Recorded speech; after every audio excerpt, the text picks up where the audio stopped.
this is Kat's Diamond Painting. Welcome to my channel, or welcome back if you've joined me here before. I'm here today with another update, finally, on my diamond painting comparison project. So a little bit of backstory just in case you are new to this series, or you've forgotten it existed because my last update was months ago. Basically, I have two versions of The Apprentice by Kat Fedora, both purchased from Jaded Gemshop, both 60 by 60 centimeters, both square drills. So basically completely the same, apart from the rendering style.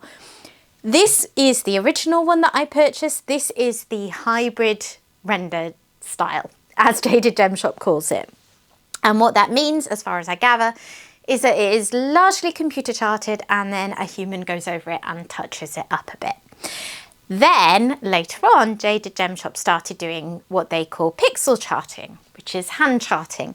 And they re-released this piece in a hand charted version.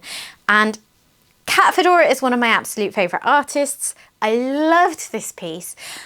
And when I first got this, I looked at it and thought, wow, that's confetti heavy. It's obviously not going to be a really crisp render. And when it came out in a hand-rendered style, and that is a style that I typically gravitate towards, I couldn't resist buying that one as well. Then I decided it would be the perfect opportunity to do a comparison project and work on both of them. And the rest is history. I think I started it back in about March, and this is the third update video on it. It has been months. I'm really sorry. I think it might have been about June or July when I last posted an update. The reason... Oh, I forgot to put my phone on silent. That was... I have one of those cat flaps with a microchip and then like a hub, and it tells me whether the cats are in or out. So that was the noise to tell me that Xander had come inside. Yeah, there is a good reason why it did take me quite a long time to get around to doing another update. That is because in my last update, I spoke about how I was having quite a lot of trouble with the 310 black drills on the pixel charted version. They were very uneven. So like they were trashy. They had like, all the usual bits of resin trash, like little knobs on them and that kind of thing. But more than that, they were really uneven in size, and it was causing me quite a lot of issues with the drills just being far too snug. And someone in the comments said, why don't you reach out to Jaded Gemshop and ask them to send you some more drills? And I'd never really thought about doing that for a kit before, because that's something that I just thought, well, if you run out of drills, then you ask them to send them. But I thought about that and I thought, yeah, to be honest, that sounds quite reasonable given the experience I'm having. So I reached out to Jaded Gemshop, and I've got to be honest, it did take quite a while to get the drills. I'm going to say probably about a month and a half. I think possibly the first time that they said they'd send them to me, something went wrong somewhere along the way. Either the order didn't get sent to the factory, or I don't know what happened, but they didn't come. I followed it up. They sent out some more and I got those. So it did take a while, and then I worked on it a few weeks later, and actually it's a few weeks since I worked on them, and I just haven't had time to film a video. Anyway, standard long rambly intro from me. But as you will see, this is the original hybrid rendered style. The section that I worked on this time, I'm going to say it was from around this line, because I've tried to break up the sections into something that kind of makes sense. So, the first section I did was a small one for this shelf, and then I kind of went up to pretty much this shelf, the top of this shelf, top of the books, something like that.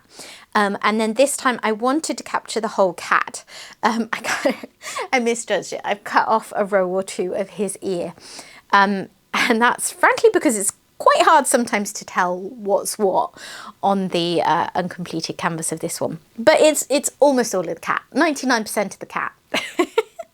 It was a little over the standard row that I typically work on, which is where I use 10 by 15 centimeter release papers. So I did a row of those, and then I did like a little tiny baby row on top. And then I tried to mimic it on the hand rendered version. I may not have got exactly the right row, but it's there or thereabouts. So first of all, as I like to do, I'm going to show you this version. It was the first one I bought. It was the original version released by the shop. And I think looking at this one first really makes the comparison more striking, because I think it's fair to say there's been quite a theme with the updates so far, which is that I and a lot of you in the comments are really quite shocked by how stark the difference is between these kits.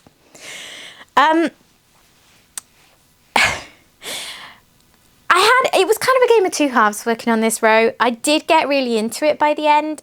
Sometimes with high confetti pieces, even in some cases where I'm not loving the like the output, I can get really into the process, but I did find it a little bit of a drag at first. I think, to be fair, I came to this off the back of working on Outside the Sweet Shop, which is a kit that I finished quite recently and put up a post review if you are interested in checking that out. And that is like the most confetti heavy kit I've ever completed. It was a max color kit. It was a lot of fun, but it was high confetti. And I spoke in that post review about how I tend to break up confetti projects quite a lot because otherwise I burn out of it. You know, I really enjoy it in short bursts and then I want to break.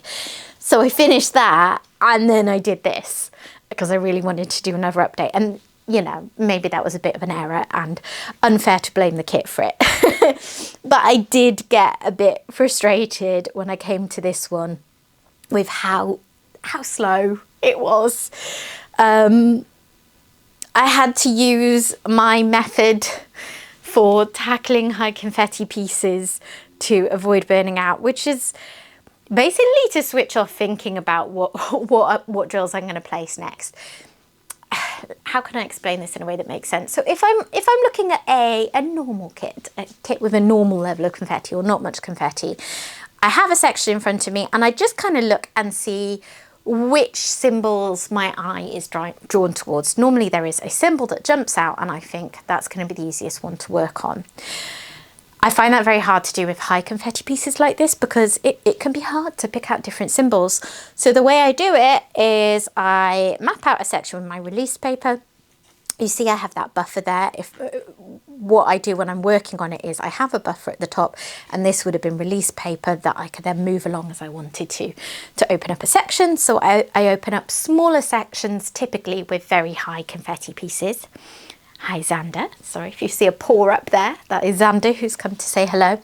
He hasn't come to say hello, he's come to tell me that I should be feeding him dinner, but it's actually half an hour till his food is due.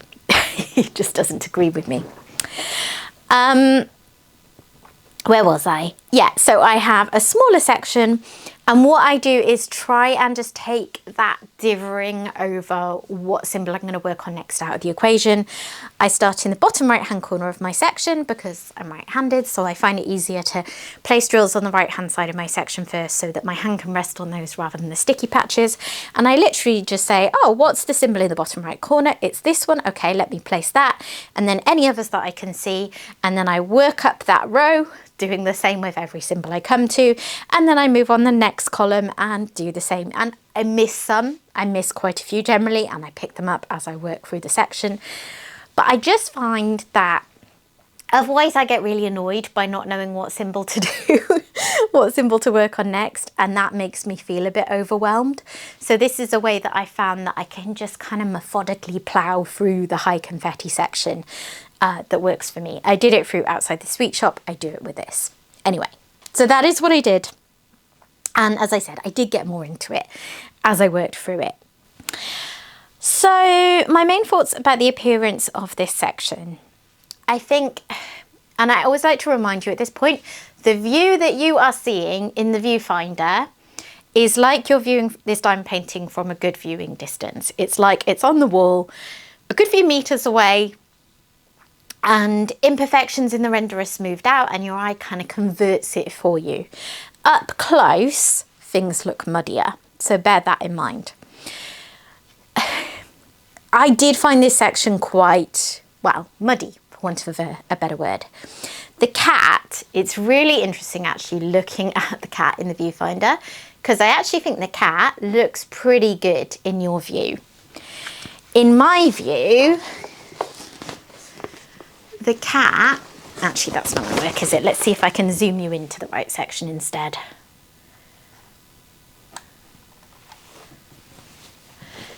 The cat, if you can see there, is, I mean, it's quite splodgy. It is filled with some quite random colours.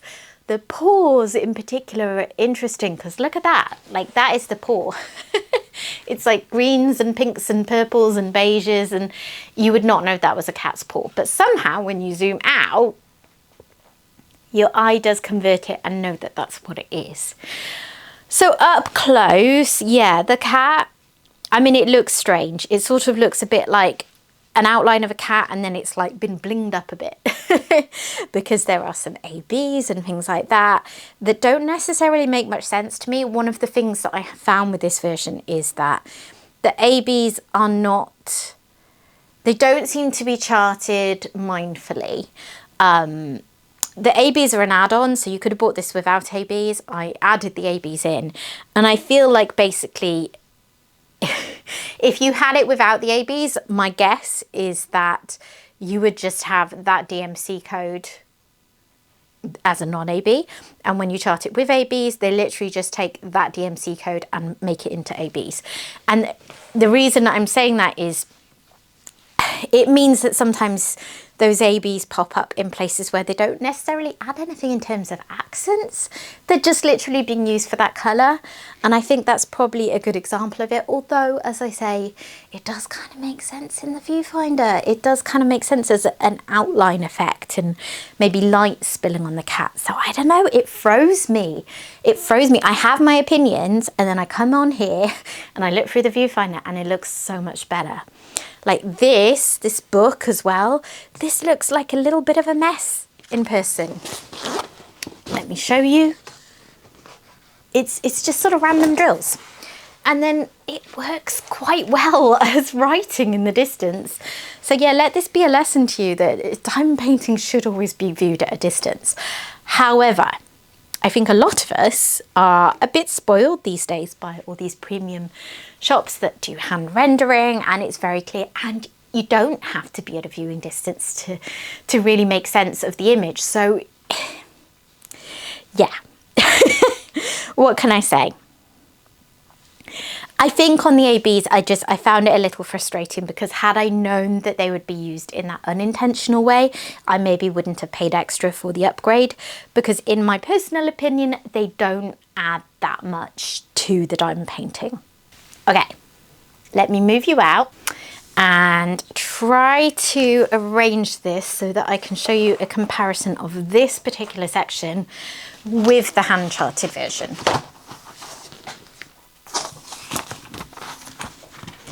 So, first of all, let me show you the whole hand charted version as it is, and then I'm going to try and roll it so that you can just see this section that I've worked on. So here it is. As you will see straight away, it's a lot neater. It's a lot neater. It's a lot cleaner of a render, which is exactly what hand charting does, right? It smooths out unnecessary noise and confetti and gives you much cleaner lines.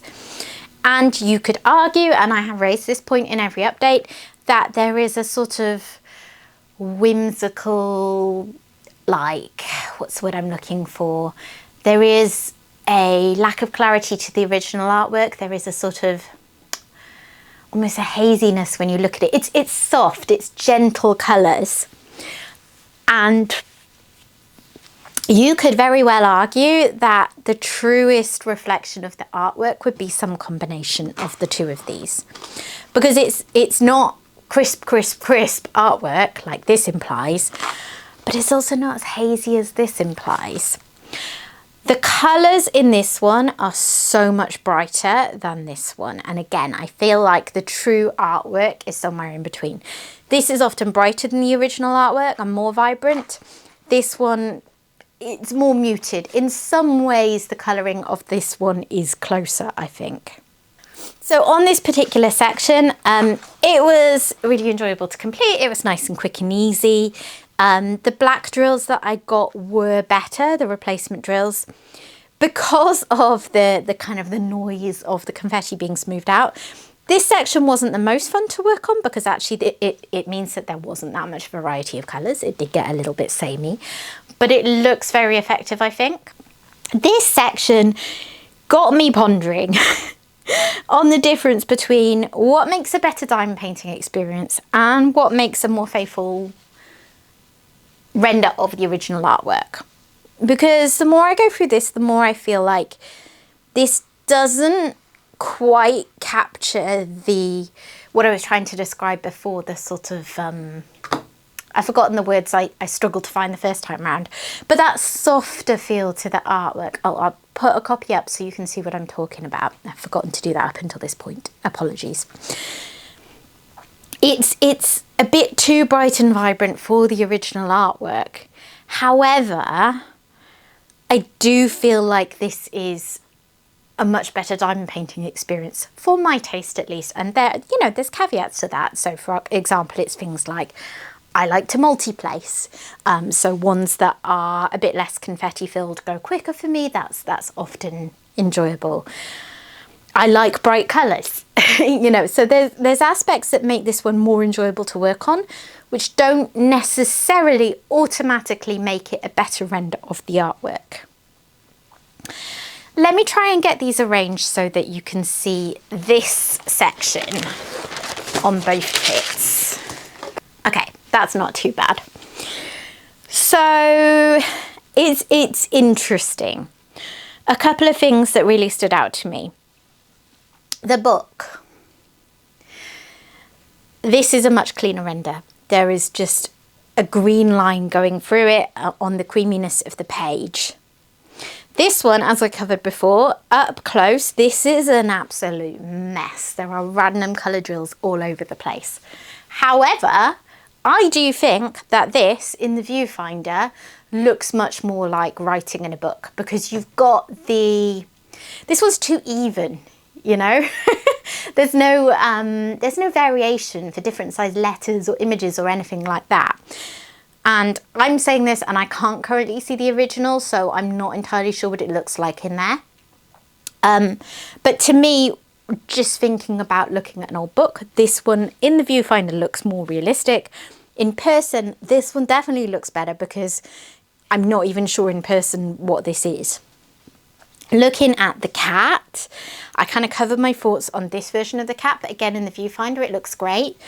This one looks good in person. I will say I was a little disappointed with the pixel charted render of the cat, mainly because the face, I think his features are too stark. And this is a little bit the thing with diamond painting, where you're dealing with pixels, and it may be that a drill is just too big for the level of detail you need. And you can't size every painting up for the smallest details in it. Although I think Jaded Gemshop did offer this kit in a variety of sizes. But the cat's face in this one, to me, looks a little weird. Like, it's too clearly defined. The back of his body looks great. The paws are obvious what they are, but they are just pink. They're a lot less, they're more one-dimensional, but it's a lot clearer what they are. Whereas with this one, it looks good from a distance, but up close, as I said, it looks a bit random. You are also starting to get some real differences in colour choice here.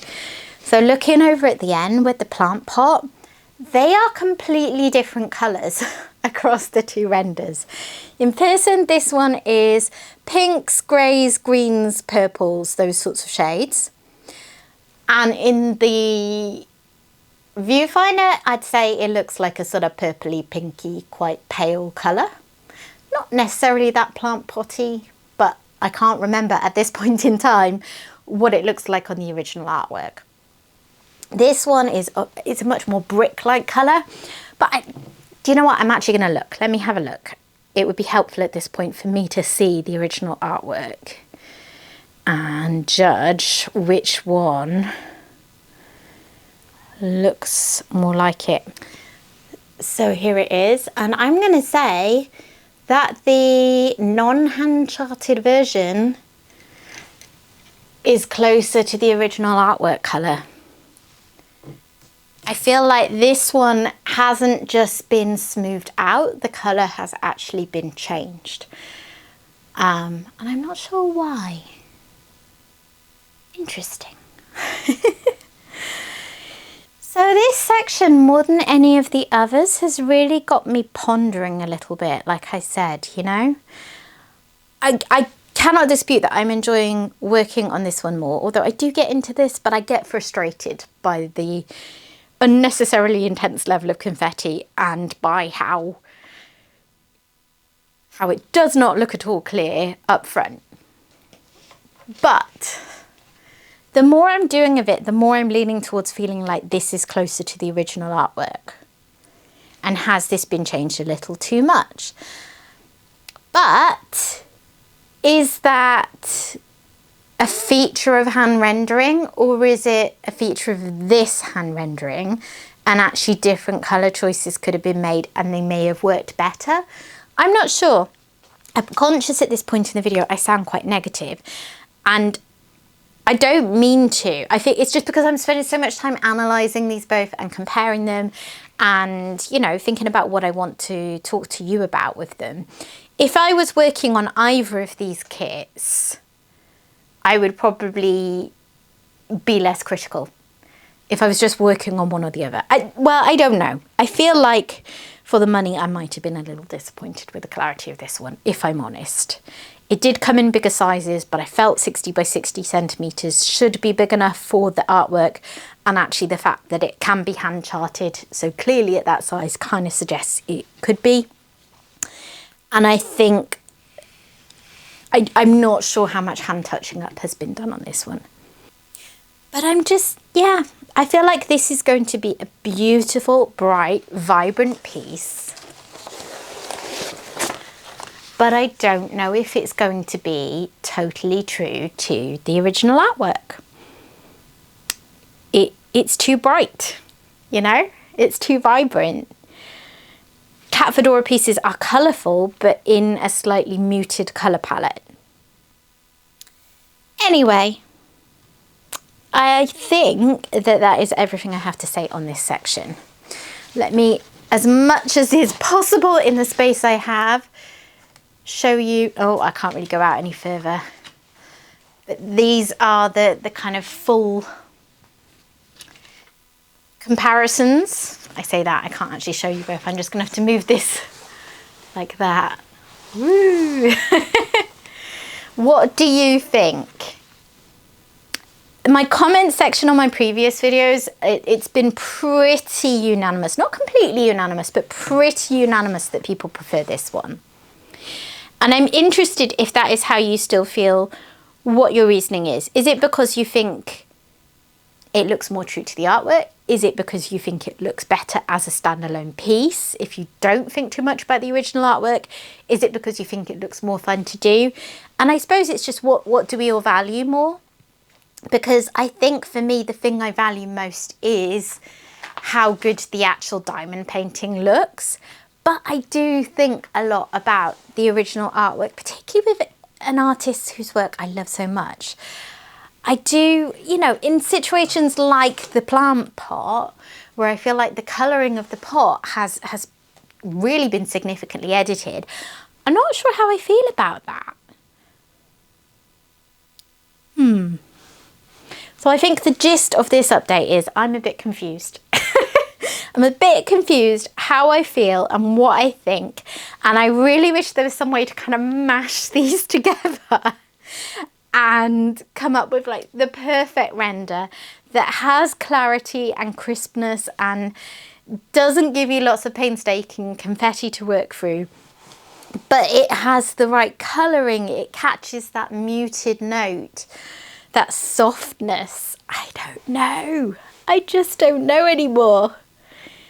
If I was shopping again now and I knew what I knew now, I would have to pick this one for the diamond painting experience. But I feel like I'm liking this more as time goes on than I did at the start. And I think, if I remember right, that I did say that in earlier updates, that I felt like as this got filled in more and kind of what you're looking at, your eye has more context of the wider picture. That helps you to smooth out, you know, some of the oddities of confetti.